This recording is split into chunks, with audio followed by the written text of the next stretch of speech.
It's hard to believe that we've been having in-depth weekly conversations about movies since 2011. So many great conversations over the years about so many great movies.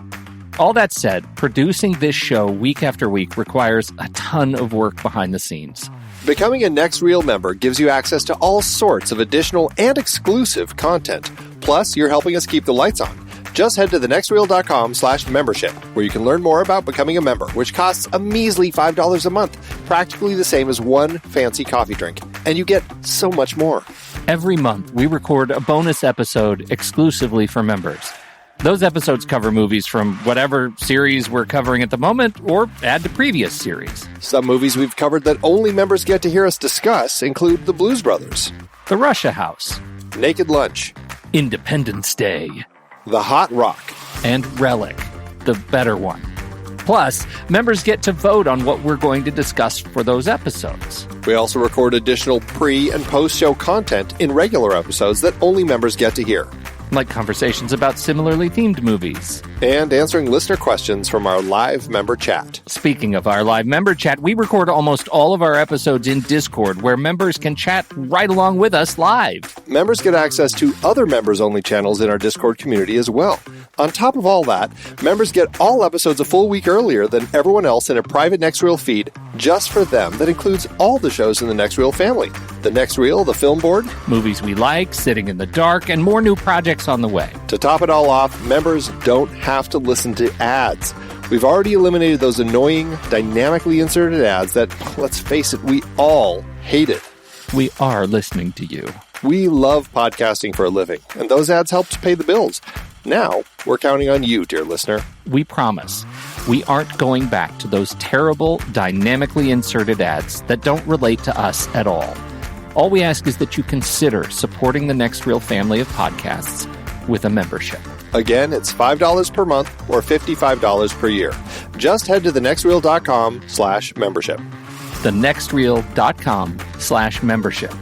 Get your access to early, ad-free episodes with bonus content, member bonus episodes, and access to member channels and live streams in Discord by signing up today.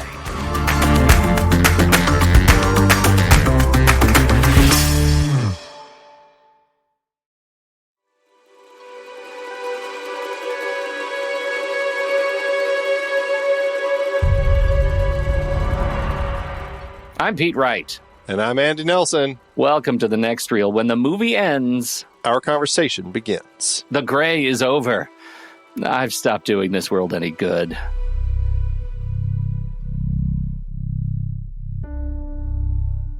A job at the end of the world.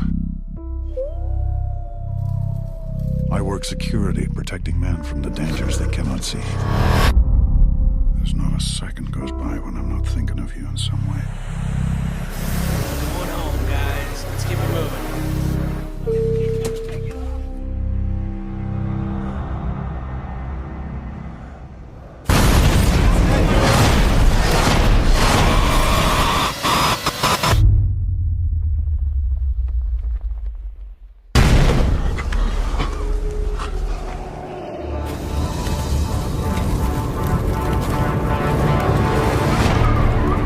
We need a fire.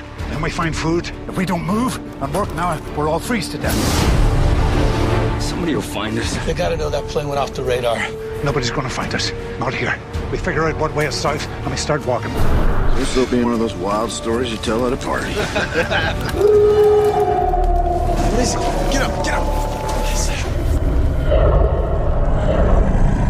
Don't move. Stare right back at him. If we can get to that tree line, we can better defend ourselves. Here they come! Go! Go! Hold on! You gotta be kidding me. We can climb down. If we follow the river, we got a better chance of finding shelter. How are we gonna deal with this? We take them on, one at a time. I want to see your face. Feel your hands in mine. Don't stop!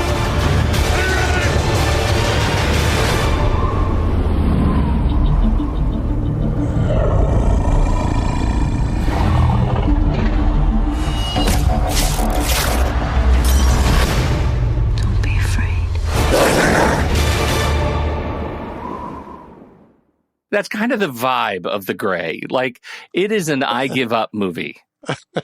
For most of this movie's vibe is I give up, right? Am I right? Oh my goodness. It's not I give up. It's like, I'm going to fight. Well, what's the point anymore? Like, yeah, it does kind of feel that way. But even to the end, right.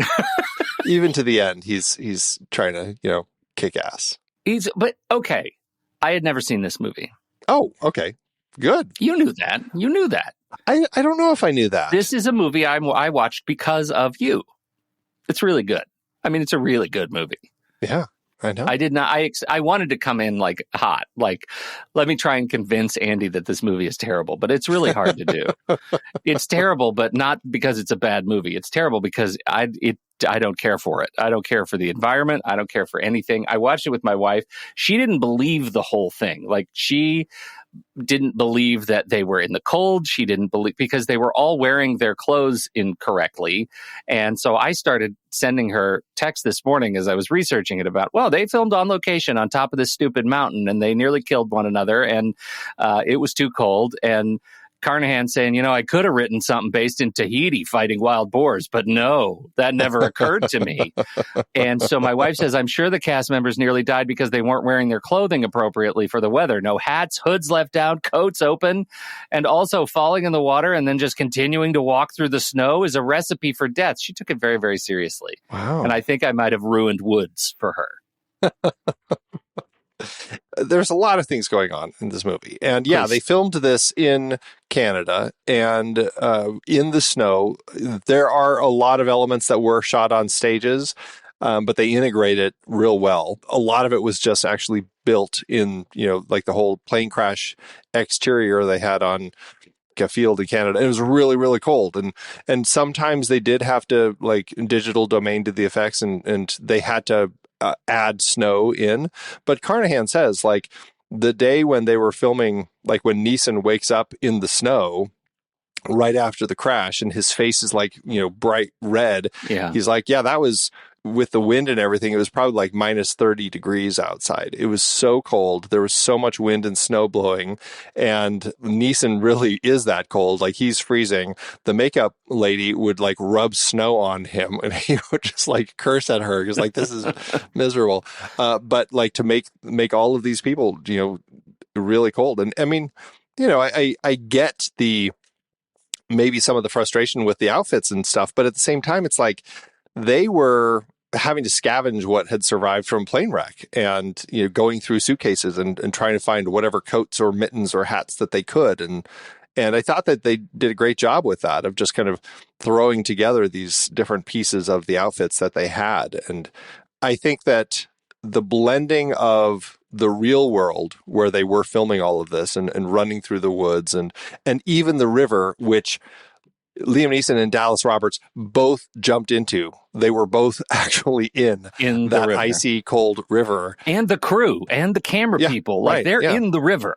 Right. Yeah. They're actually in the water. I mean, there's the part where Henrik is drowning and stuff, and that was done on a stage with, in a tank and everything. But all of the actual, falling through the water, trying to get each other and everything was all in the river. They were actually in it. So they were really doing everything they could to keep this as realistic as possible. And I think it shows. Yeah, no, it totally shows. And it's surprising. It looks so good. It's unbelievable, right? It's a little bit Uncanny Valley winter.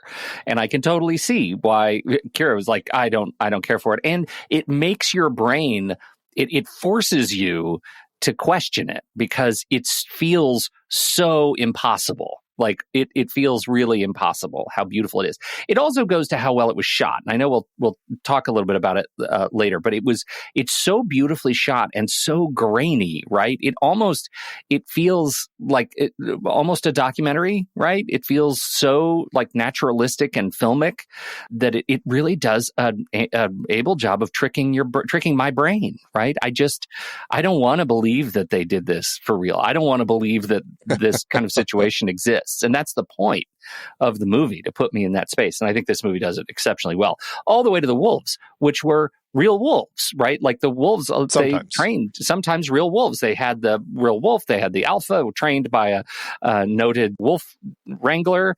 And so they did work with real wolves, which seemed like another thing that's awful about the wilderness. Well, and there were this is like a perfect example of using as many different ways of putting a story together as you can in order to craft something that is really effective. Like there are times where they're using real wolves. Carnahan says the thing that the real wolves, because they're hard. You can't really domesticate a wolf and actually train it. But he said the things that they did really well is run from point A to point B. Like that was something that the wolves did exceptionally.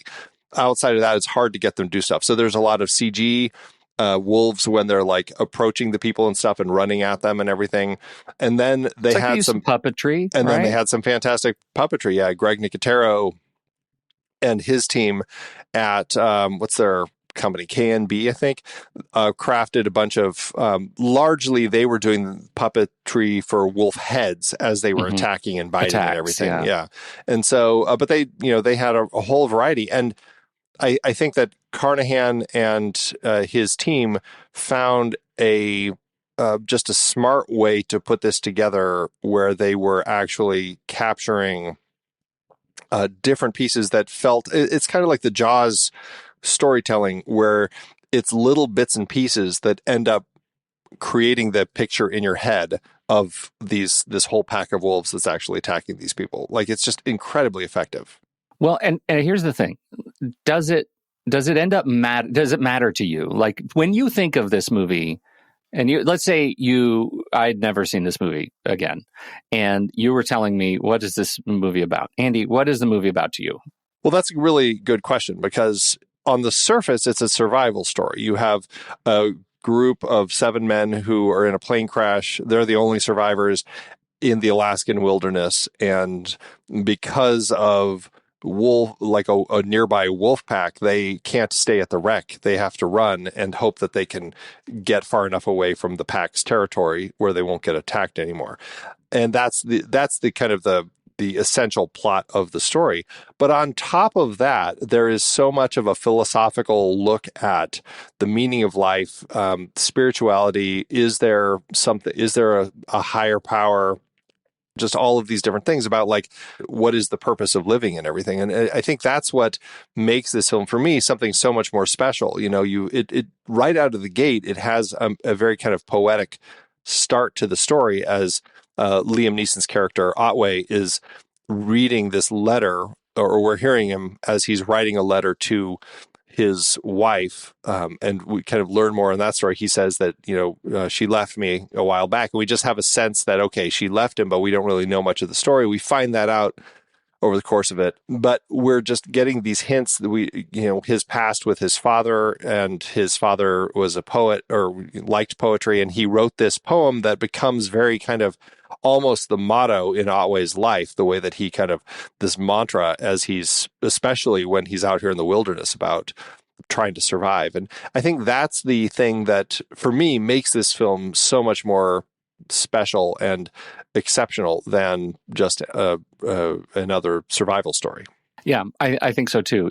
When we pick up the movie, he's already given up. Yeah, right. Yeah. He's already been beaten enough. And I think the movie in the open is incredibly efficient in building this world, right? That he is an incredibly isolated guy, and his job is taking life of wildlife, right? He just is there to kill wolves and bears and stuff, right? And keep them from invading the petroleum plant. And so he's already exhausted. His wife is gone. He's got nothing to live for. When the movie starts, right? Which is incredibly dour. Like that's so sad. Like you're already sad. And the rest of the movie is putting him in an even worse situation where he has to continually question, why am I still here? What do I have to live for? And every one of the other men on that plane who survive have that same question, like, why are they there? What are they living for? What are they going back for? And what causes them to take the next step? All the way up to the point at the very end where Diaz has to finally has that first sort of clear-headed conversation where he says, you know what, I don't have anything left to live for. I really don't. I'm done. And watching somebody make that choice is an incredibly powerful moment in this movie. It's incredible.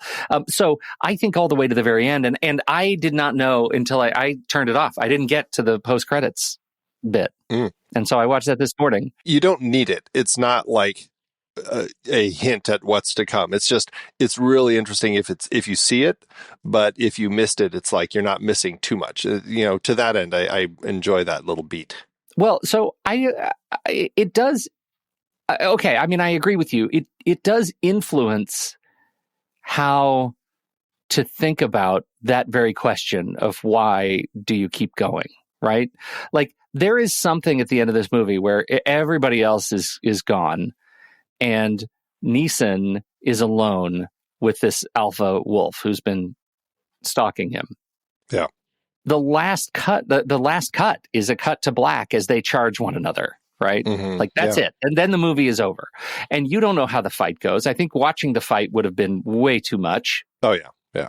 Although a lot of people were very upset that we didn't get to see that. That was a weird contention that, like, audiences seem to feel they deserve in movies like this. Well, boy, that post-credit scene does not help. Because here they're fighting one another. He makes the choice to fight. Like, he chooses to stand up for himself, right? So, like, the fight that he's been putting up for the entire duration of the movie to stay alive for some reason when he was already suicidal, it's like he won that in himself, and now he's going to fight this last battle. And I don't really have a good answer for why he's chosen to do that, but the fact is that's where he is, and now he's fighting nature directly by hand, or also with little tiny airplane bottles and a knife. And then it cuts to black, and the final beat is him and the wolf together, kind of a close-up shot on their shared hair, the hair on his head and the fur on the wolf, just breathing. To me, I am equally conflicted, but no longer why do they choose to fight, but are they just lying together to die together, or somehow did they tame each other and they're lying in exhaustion? Like, you can kind of find a hint of optimism in the end that I don't think you necessarily get without seeing that last beat. I found a hint. I don't know if I felt it that way.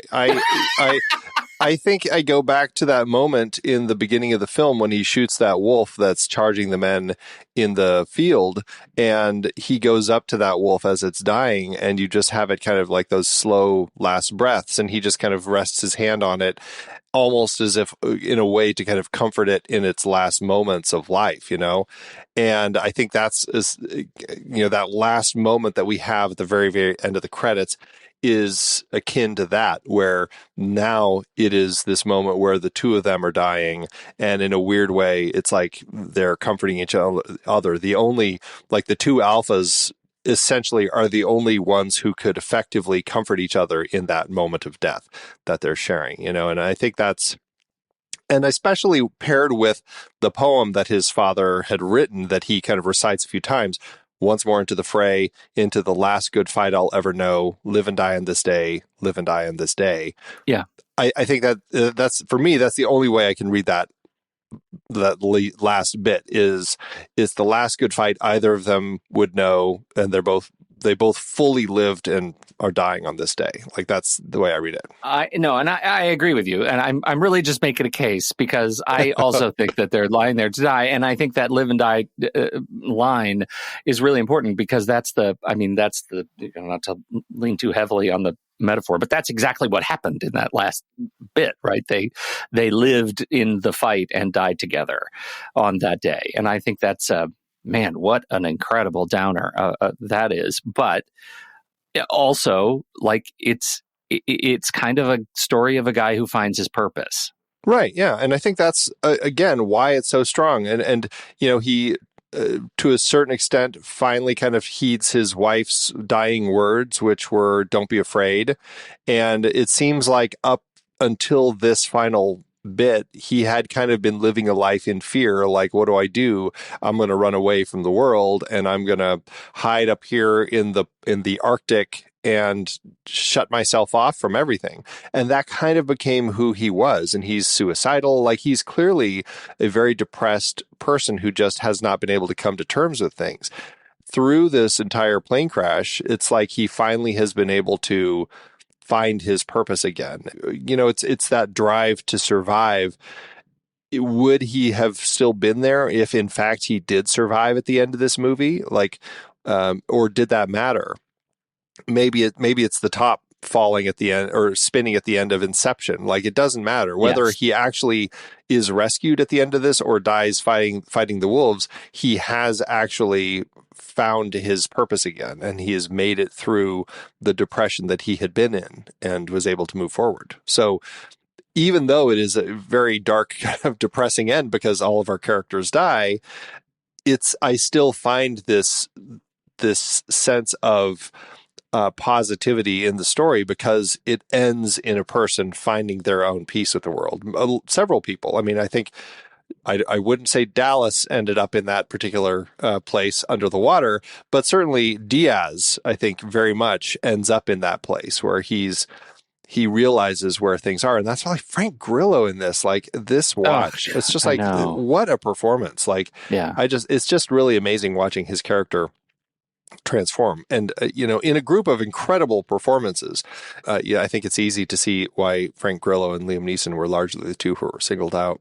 All three of those guys at the end together, Dallas and Grillo and Neeson, as they are sharing their first names for the first time. And that was a moment of such incredible vulnerability and intimacy between these three guys on screen. Like, it was like, it sort of takes your breath away a little bit watching them kind of reveal this thing that just because of masculinity and culture, they had never said to one another. That was really incredible. Well, it is an interesting group of men. I mean, they are working at this oil refinery in northern Alaska, far from the rest of the world. And Otway says in his letter, it's like, this is a group of criminals, like people who had been inmates at various points in their life, can't get any other work, and this is where they come to the end of the world because this is the work that they can get. So it's very rugged ex criminals, and that's the sort of people that they're working with. And I think they're trying to figure out how to survive, but a lot of them have families. Like when Talgett's talking about his daughter and everything, you get this sense that the work that he can get as an ex-con is at this oil refinery in Alaska, and he rarely gets to see his daughter. And when he does, he can tell because how long her hair has grown. Yeah. And you get these interesting impressions of these people trying to make life work again, and in the only way that they can. And it makes for this fascinating community of people who are very closed off and aren't going to be that willing to open up. And I mean, when the first time we see most of these people, it's in this rowdy bar up there. Diaz and his buddy Hernandez are going at each other in a bar fight, even though they're friends, that we see them later. And so it's just like this really rugged group of people, and like seeing the fact that they finally have this moment of kind of acknowledging that and that first name bit. I mean, it really is a sense of that opening up. So who's we have a Private Ryan level death in the first death on the plane after the crash. The bleed out death. Yeah. That's James Badge Dale's small part that he has in this. Yeah. What'd you think of that? It's a powerful moment in the film. I mean, we haven't even talked about the plane crash. We have to, at some point, we'll step away from this and talk about that, because that is a stunning work. But yeah, James Badge Dale has a very small part in this, but it's a critical one because it really shows us who Otway is, and just the way that Otway handles these situations in a very realistic way. But also, in a certain sense, Otway is really setting up the philosophy of the film in that conversation he has with Lewandon, is James Badge Dale's character's name, as he is dying. And he's telling him, you're dying. This is what's happening. Who do you love? You think of them, let them take you there. And it's a moment of giving somebody who's dying that way to find acceptance in what's going to happen. And we don't see who it is who Lewandon is seeing in that moment, but we're with him as he's dying. Because it doesn't matter. Oh, what a heartbreaking, like that is one of the hardest things to watch in this film. It's just done so perfectly, but it gives us a sense of how Otway handles all of this. And then from there forward, like there are times where we have these, like we see it with Burke. We don't get into his head, but he's got that moment where he wakes up and he's seeing his sister who died when he was a little kid, and that's who's taking him out there. The hardest one for me to see is Talget, when after he falls from the trees and he sees his daughter standing over him and she does the thing with her hair, and it just like rips your heart out. And then it cuts to the reality of the wolves like digging into him as they're ripping him to pieces. Oof. And dragging him off. Oh my goodness. Yeah. Well, this is the way I wanted to talk about Lewandon's death first, because I want to give such like massive credit to Carnahan and Ian Mackenzie Jeffers writing this thing, because this is a great opportunity to watch writing masks really, really well. Like all of these guys, they set up their public kind of persona, their identity, the masks that they all wear of being these giant tough guys. In the bar, they're fighting each other. They talk to each other in horrible ways on the planes.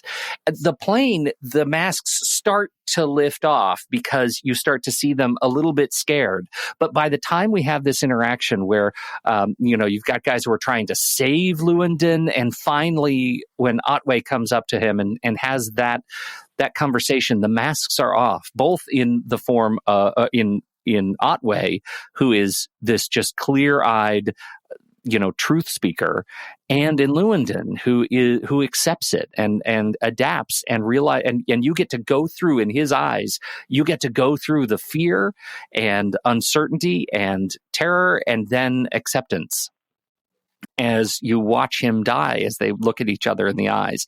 And everybody around them, all of these tough guys, are suddenly, they're suddenly broken, right? Because they bore witness to something so powerful. And I think that happens so early in the movie to reset expectations for who these people are, that it is just such an incredible example of expert character pivot that is believable and draws you in to these guys who, when you start out, as you said earlier, you don't want to be attracted to any of them. There's no charisma for any of them. You hate them all. And suddenly you have to like them again because you realize they're human. Aside from all of that, which is all absolutely true, it also is an interesting moment in a story about packs. Like we've got this wolf pack outside, but essentially we also have this pack of humans who are the survivors of these 7 men who have made it. And it is also a way where Otway starts essentially kind of setting himself up as the alpha, right? Like he becomes the alpha of their group. And shortly after this, he's outside and he sees what he thinks is another survivor and goes over to them, only to see that it's actually a wolf feeding on a dead body. And then he's attacked by a wolf and they have to fight off this wolf. And it's after he, as the alpha, is attacked that's when Diaz kind of starts coming at him. Like Diaz wants to be the alpha and wants, like, why are we all following this guy? Like Diaz becomes such a perfect antagonist for Otway through so much of the film, that I think that's what makes it so interesting, is the way that you have this kind of this comparison between the two different packs, as you have different elements vying for dominance within, and also them battling each other. So, okay, the plane crash. Yeah. Right. Don't fly it again. Because do you think this was a Boeing plane? I don't know. Or Southwest. Either way.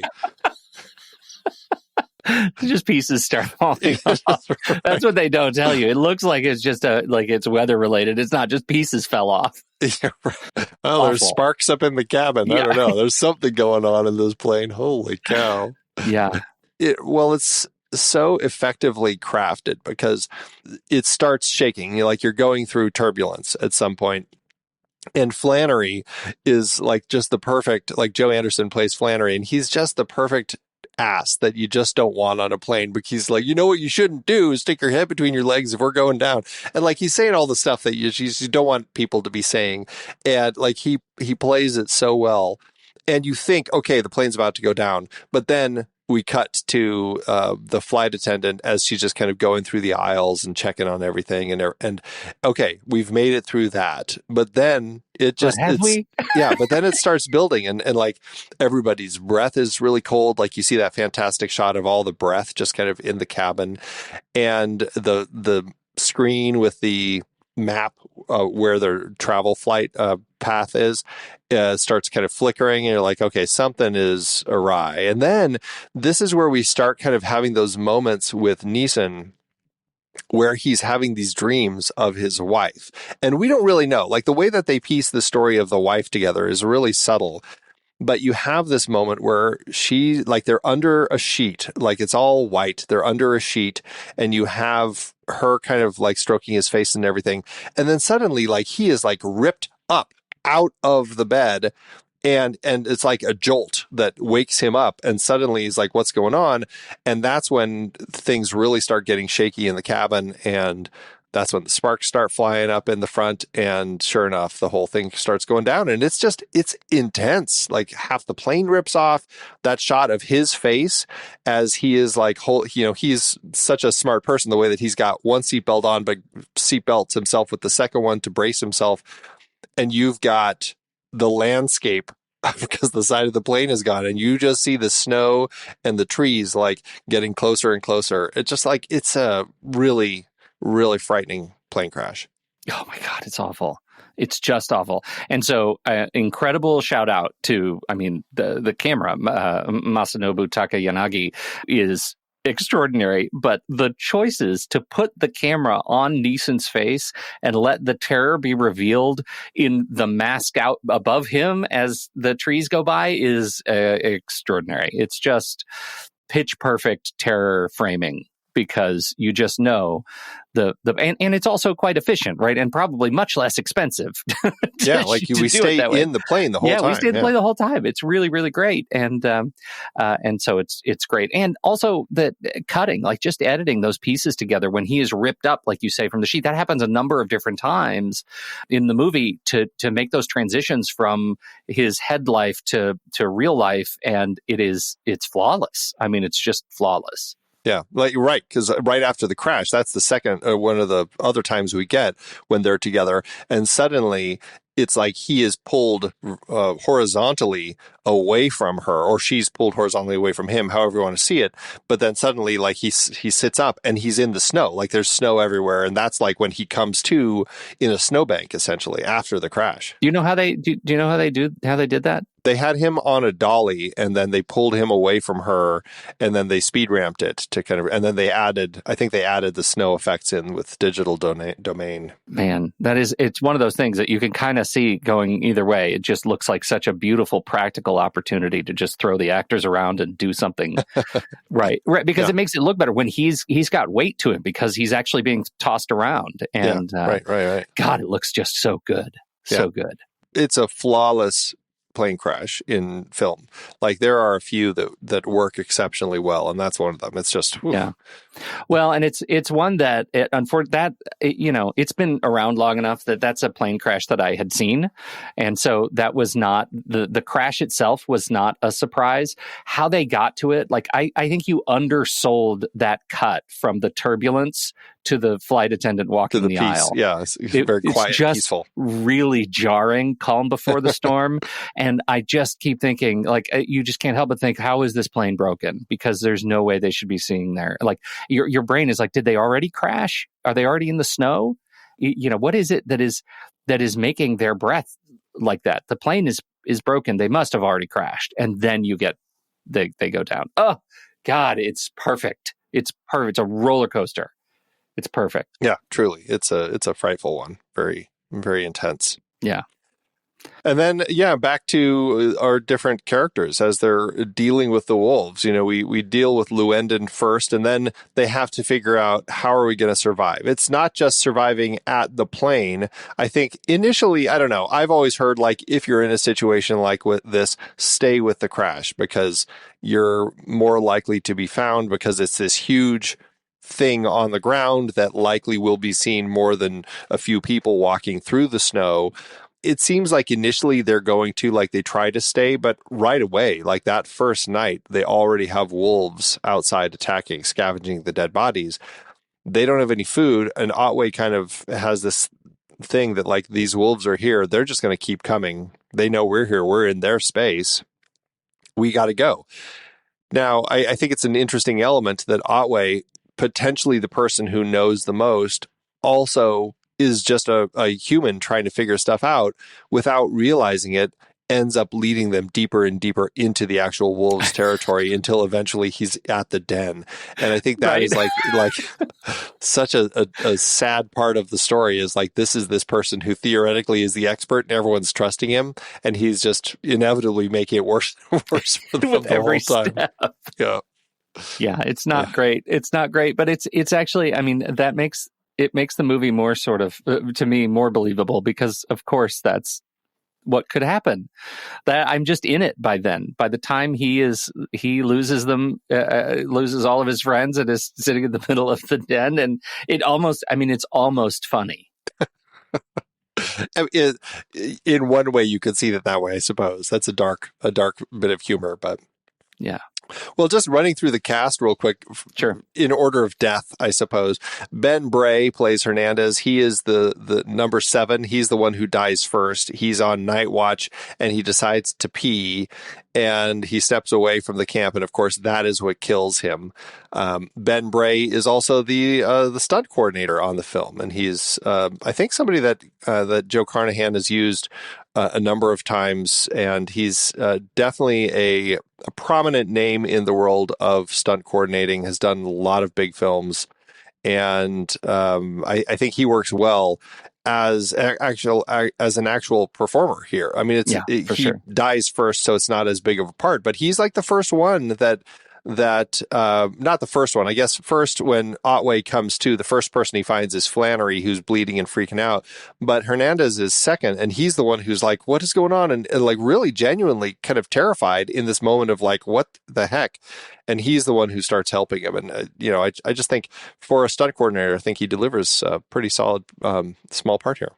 I do too, and it's a neat part. It's also a good gory part because this is before, like, we've already seen the death of Flannery, so that had weight to it. But then we get into the action deaths, and of course he steps away to pee and he's killed while peeing.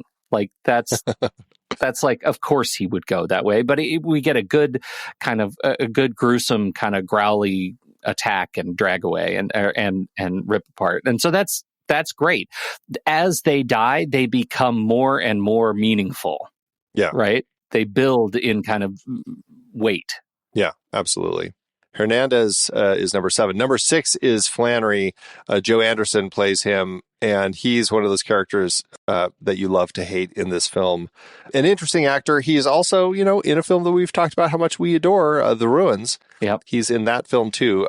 A British actor that he works well here. He's the one who is on the plane that everybody is like, he's too much. Right out of the gate, he's already too much for Otway because he sits next to Otway and won't shut up. And then when Otway says, look, I don't want to talk, I just want to lay here, he gets up in a huff and goes off. It's just, he's great. But he gets killed as they're fleeing for the woods, and he's already been injured, and so he's trying to keep up but can't. And, he's that one who gets picked off by the wolves. Very sad. Yeah, gross. And we should just, a nice touch, I think, is the idea for Otway to kind of collect the wallets of people so that they can, if they do make it out, they can deliver them to family and everything. Right. Yeah. Before Diaz loots them all. What an awesome conflict that was, right? That was a great bit. Yeah. Yeah. So, but they get down into the woods, and that's where Burke is struggling. He's been having a hard time coughing a lot. Nonso Anozie plays Burke, and I most remember him right now from Sweet Tooth, because he is Big Man in Sweet Tooth, which is a show that we're watching with the kids and having a lot of fun with. But he's been around quite a while, and I do enjoy him quite a bit. He's a Ted Lasso guy too. He's Oh, is he? He's a dad of one of the players, and Gotcha. Really, really great. And but he's been around for a long time. It doesn't feel like, it feels like a long time. It's really the 2000s, but he's just been one of those faces. He's really hard to miss, and so I feel like he's just a face I see in stuff all the way back to like Rock and Rolla and Happy Go Lucky. Yeah. Right. So neat. Oh, and Game of Thrones. Of course. Who's he in Game of Thrones? He's a Game of Thrones guy. Jaro Joan Daxos. Oh, I don't remember who that is. It's he was an early character, but it was a season 2. But one of my favorite episodes is the last episode he was in, Vala Margolis. And so, yeah. Well, anyway, we could go on to Game of Thrones. It's not a Game of Thrones podcast, but he's in it and he's great. Yeah, he's great, and he delivers well in this part. And he has the quietest of the deaths. It's really kind of like almost in your sleep sort of death. And in the morning, as they're trying to, they're slowly getting up, they just can't revive him. And it's just like when I see the shot of the snow on his face and like in his eyes, that just kind of really creeps me out. It's really a freaky death. Yeah. So that's 765. So number 4 is Talget, Dermot Mulroney. We've got a really fantastic sequence where they come up on a cliff, and the only way to get they can't go back because of the wolves, and so they have to figure out how to get down. And Henrik, they tie a bunch of pieces of clothing together to Henrik, who runs and jumps across and manages to actually survive and catch himself in a tree, and then ties it off so that they can slowly start making their way over. And Diaz makes it over, and Otway makes it over, and Talget, who's afraid of heights, is doing okay. And then his glasses fall off, and then his boot catches on a piece of one of the knots and rips it, and the whole rope falls, and he hits the tree, and boom, boom, boom. Like that is a really jarring sequence. Like watching him fall through the trees, it hurts to watch that sequence so bad, and lands on his neck. And it's Mulroney. Like, you don't want that to happen to Mulroney. I know. There was a part where they make it, it's such a dramatic moment that when he loses his glasses, they fall down into the river below. Like, there's not a small part of me that says, oh, well, man, that was pretty dramatic. Maybe you should just let go. You lost your glasses. Maybe it's just not worth it. It's time. It is time. Maybe that's a sign. Take it as a sign. Release. You're fine. Let it wash over you. You'd be the worst. You're worse than Otway. Yeah. That's Otway on the far bank. It will wash over you. Let death wash over you. You can't see. You're a burden to yourself and others.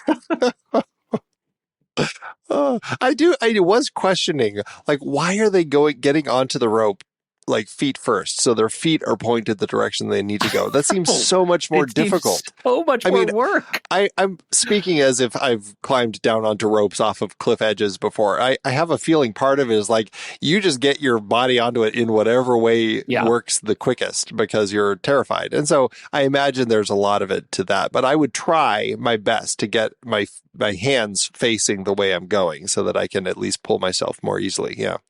For me, it's video game logic. So I know in a video game, when you run up to something you have to either balance on or crawl across, you really just get in the general area and then drop, and you'll magically hook onto it. So that's kind of what I was hoping for in this movie, that he would just kind of fall into the ravine and then be on the rope and everything would be fine. That didn't happen. Right. So miserable.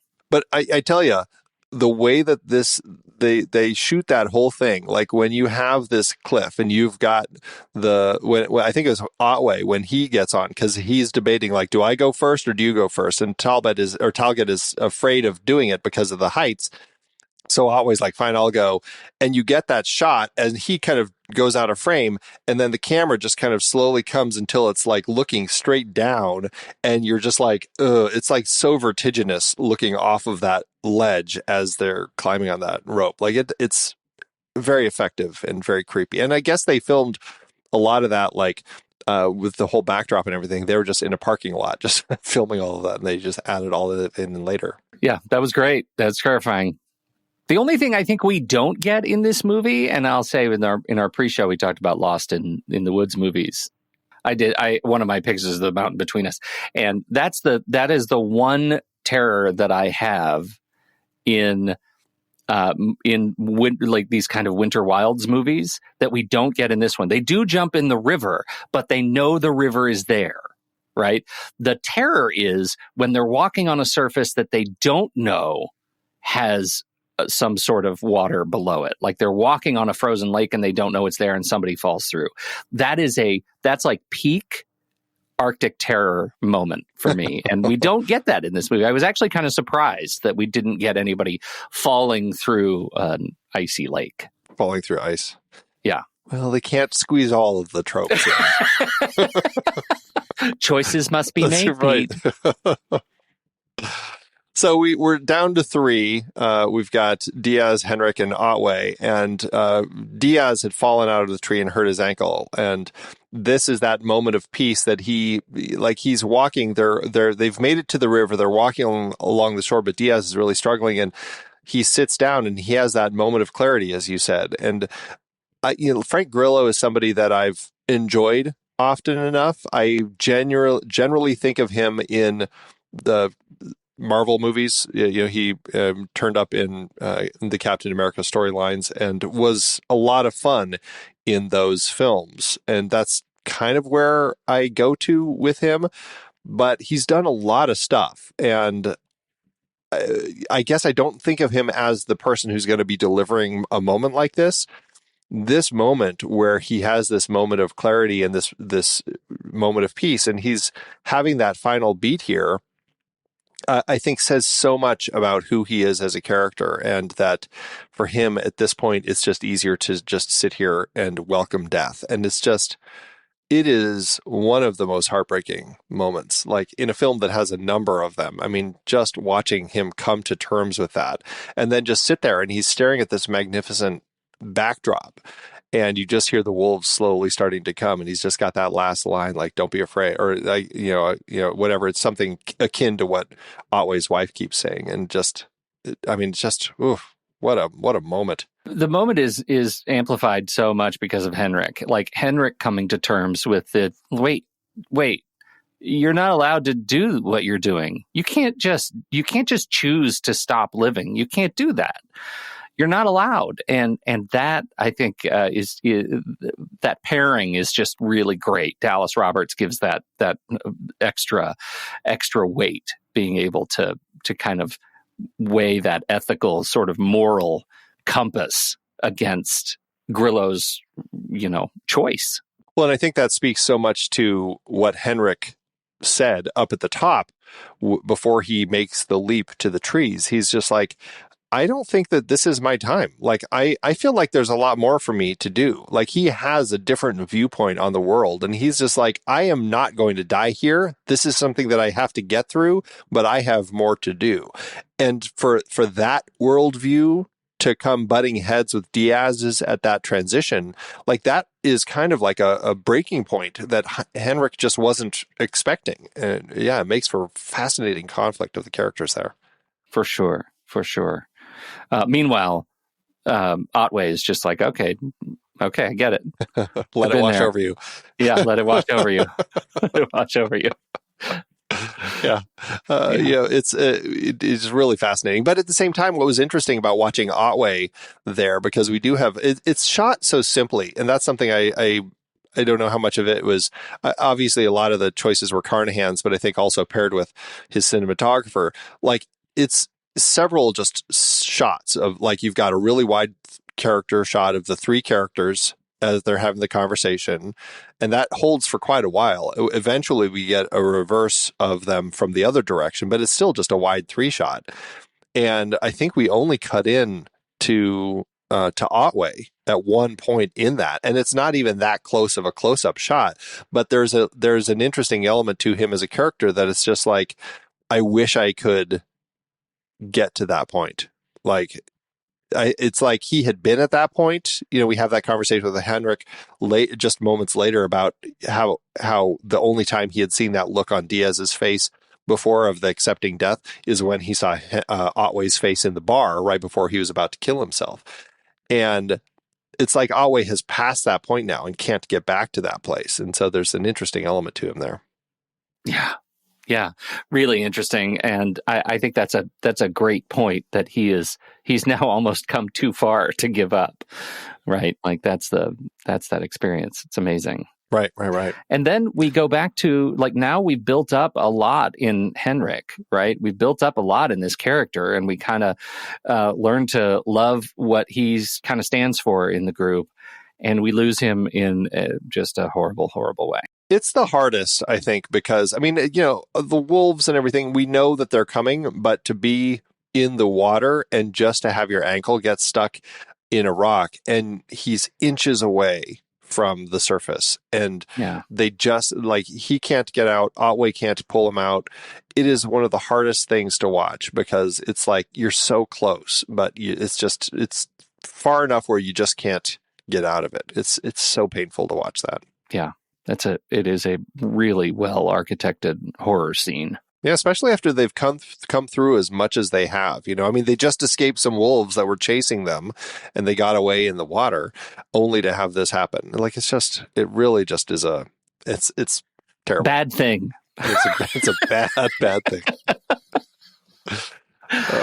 Okay, Liam Neeson. Yes. We've talked in our pre-show, we mentioned Neeson and his exceptional amount of film activity in the 2010s. I think we were counting just in narrative features, it's in the 30s, close to 40 in all of the projects that he's been in. It's over 60 just in the 2010s. It is a huge number of projects that he just keeps busy with. And a lot of it is, pretty low quality, but clearly he's doing it just to keep busy. But then you have moments like this that pop up. And it's Liam Neeson. I mean, Academy Award nominated actor. We know he's great. We love Liam Neeson. We also know he knows how to kick ass, and he's got a special set of skills in all of like the Taken films. Like he knows how to perform a variety of different things. And I think this is such an interesting opportunity to kind of blend a number of the different skill sets of his. I have learned not to poke fun at the choices that actors make because of the Bruce Willis effect. Yeah. But you have to see some parallels in some of the caliber of choices that Liam Neeson has made. Some, not all, but there was a time where it just felt very paychecky. Oh, yeah. Right? And I think that time still is happening. Like, I still feel like when I see some of the trailers for some new movies of his, I'm like, well, he's still like, I mean, in the pre-show chat, you were talking about Ice Road. Did you know that they're in pre-production on Ice Road 2, Road to the Sky? Like, he still is making those. Yeah. Did you know he is slated to play Frank Drebin in the Naked Gun reboot in 2025? How about a movie that doesn't have a poster yet for 2025 called Cold Storage from Johnny Campbell? Extinction level destruction, blah, blah, blah. Everything's cold. There's a lot of cold in Neeson's thing. And yet, sometimes those movies really pay off. I would have bet money that Taken would have been crap. And I really enjoy Taken, right? It set off the kind of retribution dad films, right? Like, I really enjoy Taken. I enjoy how it works as an action movie. And then he did 2 more Taken movies, and The Commuter and Ice Road and The Marksman and Honest Thief. And I don't know any of those other movies besides Ice Road, which is terrible. Cold Pursuit, I enjoyed that, but it's a remake, and the original is maybe a little more interesting than the reboot or the remake. Yeah. So it's interesting. He is an actor who is so prolific and has done such a variety of things, but he's also he cuts such an iconic presence that he's easy to kind of lampoon himself, and has played dramatically so many incredibly iconic roles that, that it's easy to I have a certain set of skills, right? Like, Yeah, I mean, right. Come on. Well, even taking that kind of caricature of himself into Bad Cop in the Lego movie, like kind of, right. Yeah, acknowledging that about himself.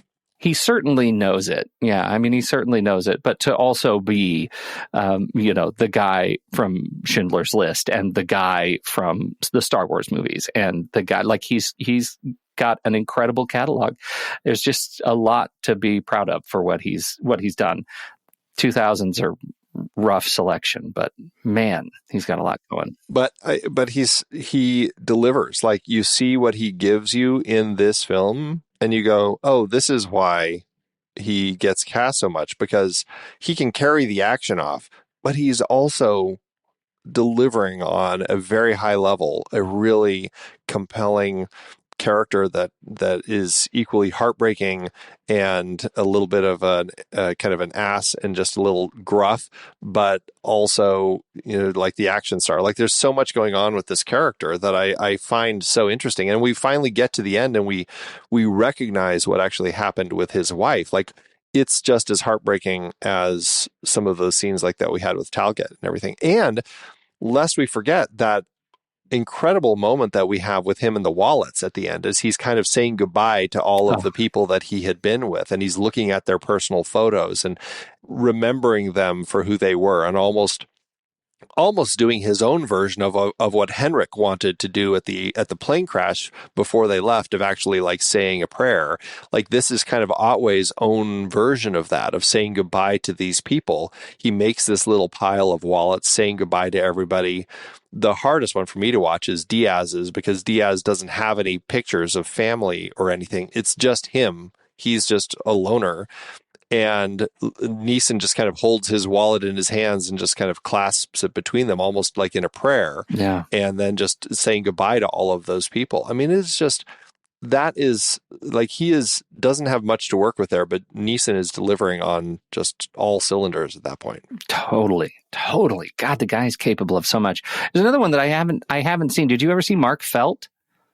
2017? No. I think it's the first movie made after it was revealed that Mark Felt was Deep Throat. And so it's the other side of All the President's Men, right? And he plays Mark Felt, but the cast is incredibly stacked. Diane Lane, Tony Goldwyn, Michael C. Hall, Tom Sizemore, Bruce Greenwood, Noah Wiley, Eddie Marzan. Like, it's an incredible cast, and it seems like it should have been better than it is. Not very many people giving it 5 stars, but it looks like a good middle of the road, but awesome political drama. And you can totally see Liam Neeson playing a character like this. Like, I get it. And what great opportunity for him to play these kind of historical figures. Yeah. Yeah. Anyway. No, I mean, I think that he's one of those people who just is so busy doing stuff that you kind of lose track of what's actually getting made by him. But certainly is somebody that I think, it might be worth looking through the 2010s and just saying, okay, what are the good ones that, like, 6 stars and above on IMDb, that I should be checking out? Because maybe there's more in there that I just am missing because he's just been so busy. Oh God, why can't I remember the name of it? The rest of the movie, we just talked about it, the sword fight. It had the awesome sword fight at the end. Yeah. In the 90s that he did. It was Lomond. What was it? It also had him leaping into water. Rob Roy. Yes, Rob Roy. Yeah. I kept trying to call it Loch Lomond. Yeah, fantastic sword fight in that film. Yeah. He's great. That's a great film. He's so good. Yeah.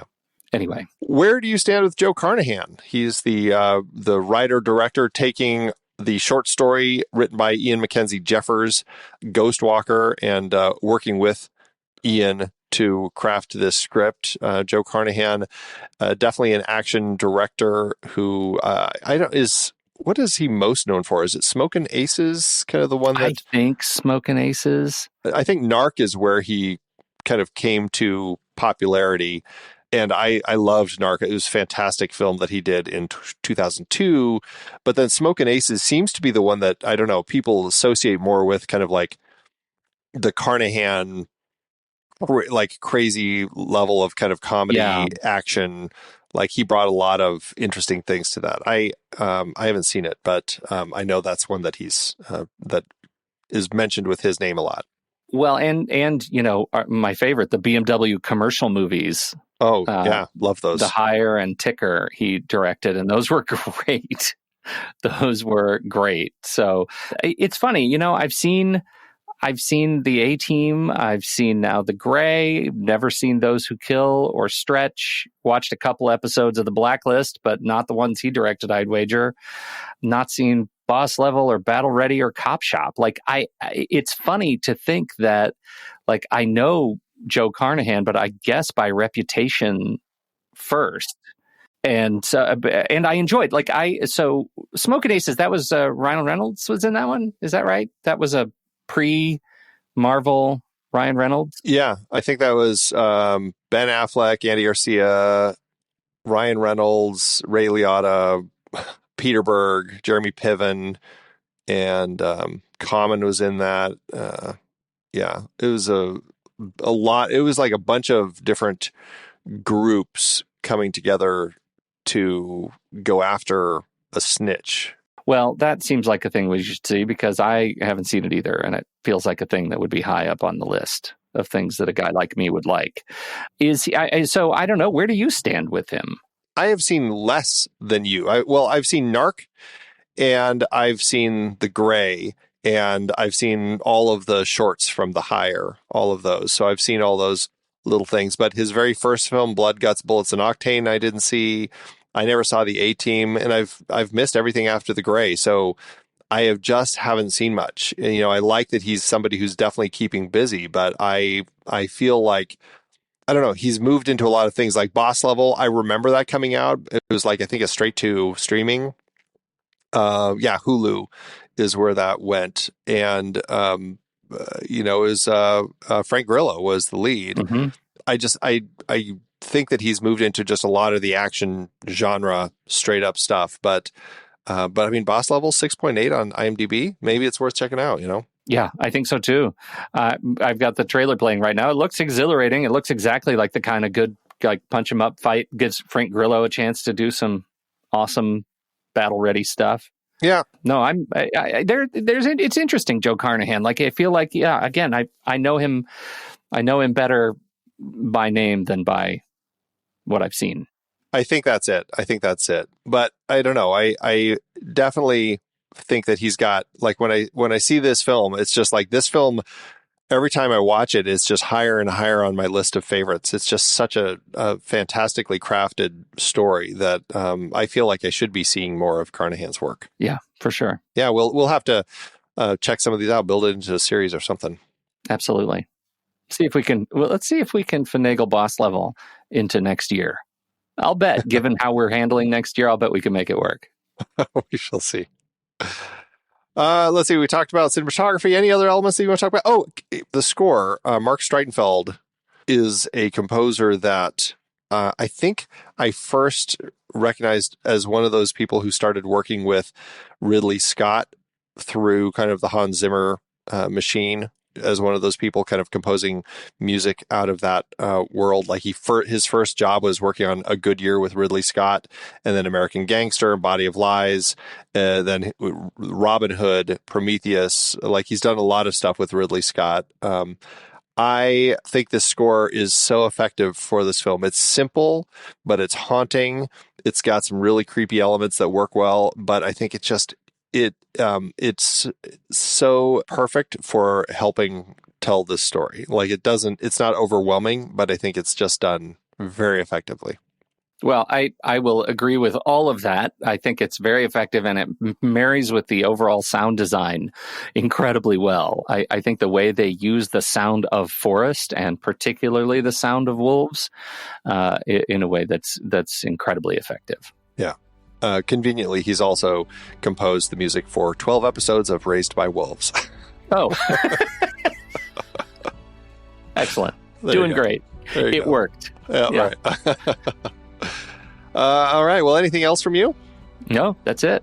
All right. Well, we'll be right back. But first, our credits.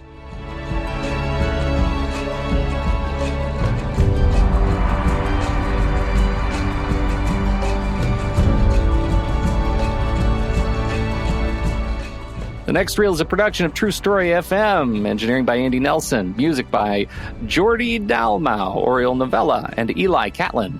Andy usually finds all the stats for the awards and numbers at d-numbers.com, boxofficemojo.com, imdb.com, and wikipedia.org.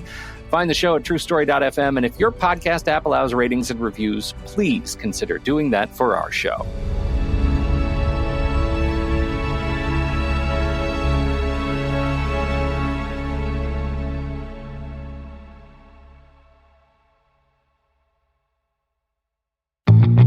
We have discussed so many fantastic movies on The Next Reel over the years, and Pete, I've got to say, I've been itching to revisit 2001: A Space Odyssey again, one of the all-time greats. Or maybe Moneyball instead, you know? Yeah, but hold up. Before you hit that rental button, check out the Next Reel's watch page. It's your one-stop shop for Apple and Amazon links to all the movies we've discussed in all 13 seasons of this show, including those we have yet to discuss in our current season. Wow, how convenient. So we can easily watch the movies that we rave about on the show using those links? Absolutely. Plus, by using those links to rent or purchase movies, Apple and Amazon show us a little bit of love, which allows you to support the show with minimal effort.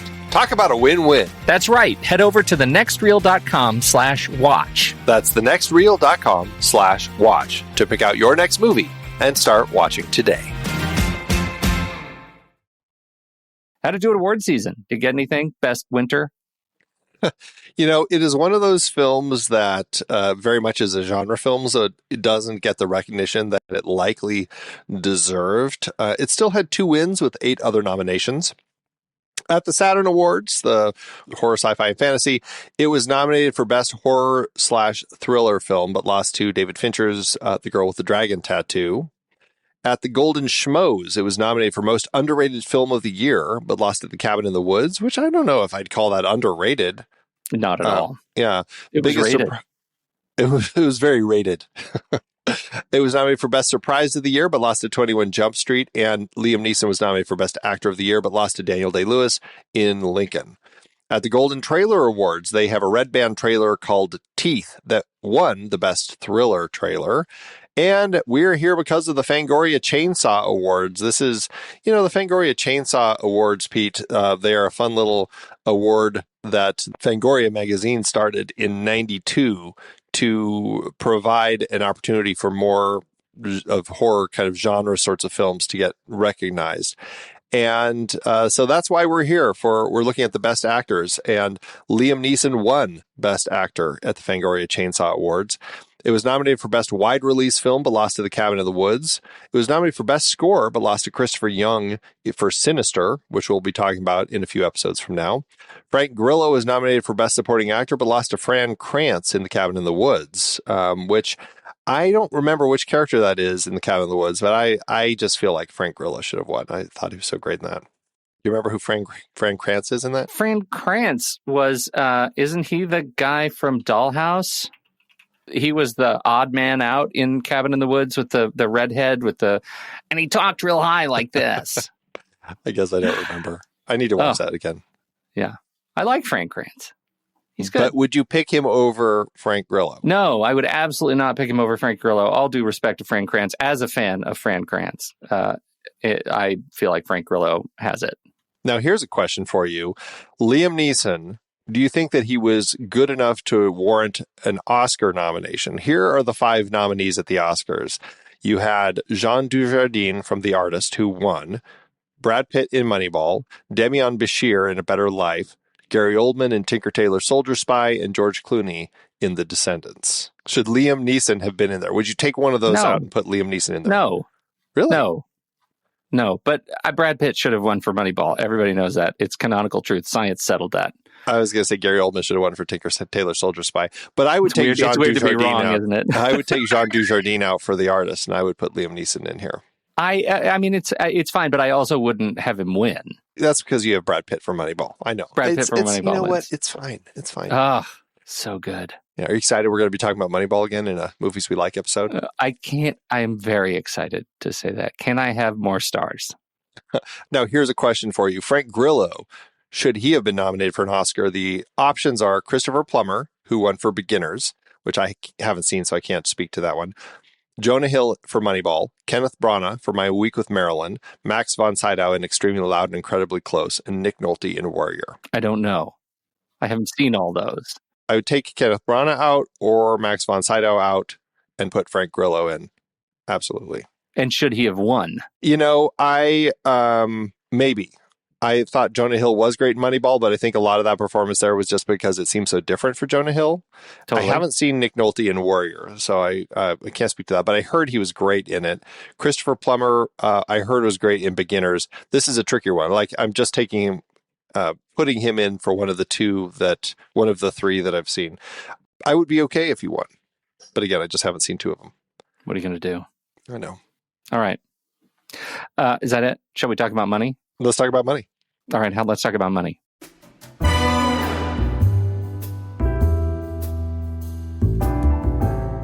Carnahan had a solid $25 million for his survival film, or $34.5 million in today's dollars.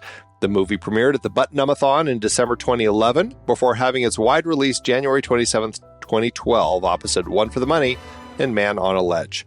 Clearly, it got caught in the January dumping ground, unfortunately, and probably why I missed it in the theaters. I saw the trailer and was just like, meh. I really regret that choice. But the fact that it was in the January dumping ground probably helped it take number one at the box office. It stayed in the top 10 for 4 weeks and went on to earn $51.6 million domestically and $29.7 million internationally for a total gross of $112.1 million in today's dollars. All told, that landed the film with an adjusted profit per finished minute of $663,000. Do you want to try to resuscitate the Butt-Numb-a-thon? All the great films, none of the sexual assault and investigation. How about that? Right. All the fun, no Harry. Right, exactly. I always, I did try getting into that once. You had to in order to even go, you had to submit essentially an essay sort of thing to be considered. It was kind of ridiculous. And of course I didn't get in, and I was like, well, screw you. I'm not going to try again. And I never did. And I never went. So there you go. I heard it was fun though. Yeah. I also acknowledge that I'm a person who has a hard time staying up overnight. And I just imagine watching films 24 hours straight. 24 straight hours. I probably would be somebody who would end up sleeping, and I would feel very guilty about that. Yeah. Oh, well, what are you going to do? I think it's perfect. Perfect for you. Let's do it. Next reel's Butt-Numb. Well, I love this film. This is one of my favorites, and it just gets better and better. And I'm glad you finally have seen it now. Yeah, me too. It's really, really great. I enjoyed the heck out of it. So I'm in it. Well, I'm curious where the rest of this series is going to go. So we'll be right back for our ratings. But first, here's the trailer for next week's movie, Ben Wheatley's Kill List. 1, 2, 3. Abracadabra.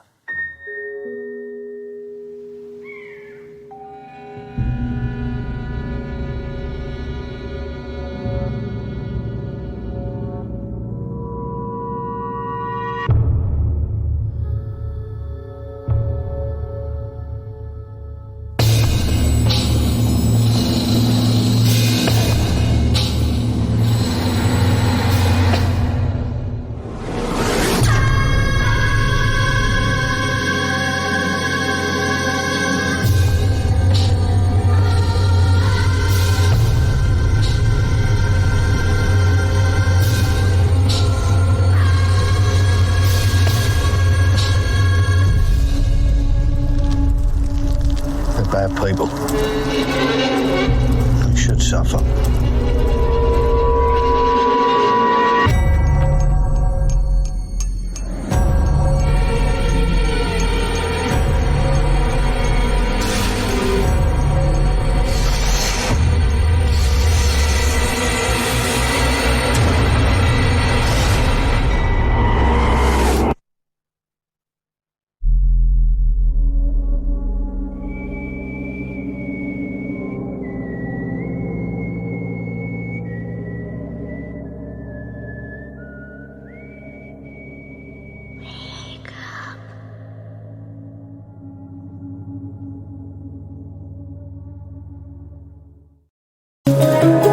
Andy, my dude, have you heard of the magical website builder known as Squarespace? Ugh, not another Squarespace ad. I feel like every podcast is sponsored by them. Hey, don't knock it till you try it. Yes, okay, it is overhyped, but actually it lives up to the hype. Squarespace is like a website fairy godmother. With a click of a button, your site transforms into a beautiful masterpiece. A website fairy godmother? That sounds interesting. What makes it so magical? Well, for starters, those slick templates make anyone look like a professional web designer. Pick one, customize the colors and fonts to match your brand, and voila. Plus, the drag-and-drop fluid engine is so easy, your grandma could build a site on Squarespace. Well, she did knit me a lovely scarf last Christmas. Maybe website design is next. Exactly. And when you're ready to sell your Nana's handmade scarves online, Squarespace has built-in e-commerce. Add a store with one click. Get flexible payment options. Then watch those sales roll in. And when she wants to teach others her steezy scarf skills, Squarespace's new courses feature is just the ticket. Nana can set up her curriculum and enrollments and payments in a snap and become the next e-knitting influencer. Oh, wow, you really sold me with the grandma angle. Sign me up for that free trial. Just go to thenextreel.com/Squarespace and transform your site into a beautiful Squarespace masterpiece. Well, thanks, Pete. Even though it's overhyped, Squarespace actually sounds perfect for Nana's site's needs. Appreciate the warning on the ads, though. I'll brace myself next time I listen to a podcast. Anytime. Let me know if you need any help getting that site up and running.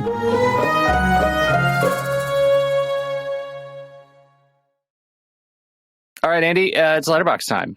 I mean, is it a surprise where you're going with this? Would it surprise anybody? Where are the quibbles?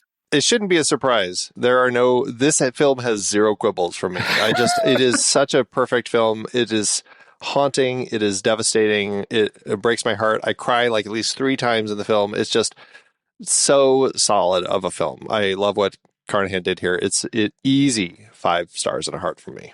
I'm going to give it 5 stars and a heart. If I were a half-star guy, I would give it 4.5 for my wife. That would be the half star of zip up your damn jackets and put your hood up. But I mean, she's not here, and I'm not a half-star guy, so 5 stars and a heart. Wow, it might have got even another half star if your daughter was watching it with you, because being the wilderness expert that she is, I'm sure she would have had a few points as well. No, pissed. Speaking of, we didn't even talk about the fact that there was a little bit of controversy when the film came out, because groups that hadn't seen it but knew that it was about wolves attacking, like I think it was was PETA and the Humane Society and Wild Earth Guardians. They started trying to boycott the film about the way that the wolves were being portrayed, and to the point where the production company was actually sending out fact sheets about the gray wolf on its website and everything. And so it's interesting. There was a very interesting marketing, because they actually got marketing with like religious groups on this film to push for people to come see it because of the philosophical and potentially religious angles that it took. Like, really strange. Smart. Well, yeah, it's just like, it was a surprise when I was reading that. I'm like, I guess I can see that, but I wouldn't have picked that. Yeah, that's smart. So did any of the protesters actually ever see the movie, or did they just protest on principle? It's one of these things. They protest on principle. I think like Sierra Club actually was working with the film. They must have actually seen it. And, are the wolves necessarily going to do the things that they do in this film? I can't say. I don't know. But Carnahan would just respond to the criticism, say the film is meant to reflect humanity's internal spiritual journeys. And that was kind of his angle with them. So.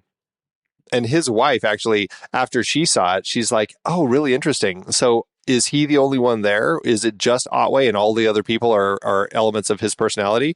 And he and some of the other crew are like, what? Wow, we never even looked at it from that perspective, but that's fascinating. Like, what an interesting angle to take.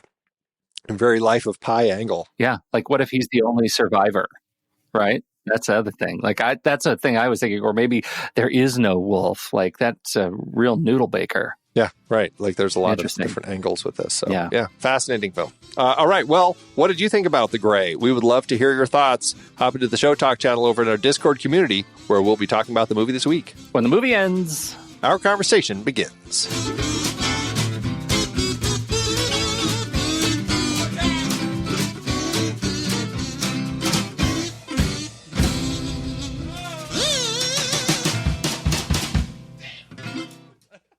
Letterboxd giveth, Andrew. As Letterboxd always doeth. What kind of frigid reviews did you get this time? I went with a 5-star by Ishmael Becerra, who had this to say, The Revenant. Who are you, the Grey? I'm you, but better in every single imaginable way. That's awesome. Oh, I've got 4.5 from Dumbsville, who says, me before watching The Grey. LMAO, funny, alpha and omega, but it's R-rated. Ha ha ha. LOL. Yeah, smiley face. So many emoji after watching The Grey. I have clinical depression. Oh, thanks, Letterboxd. Really good work this week.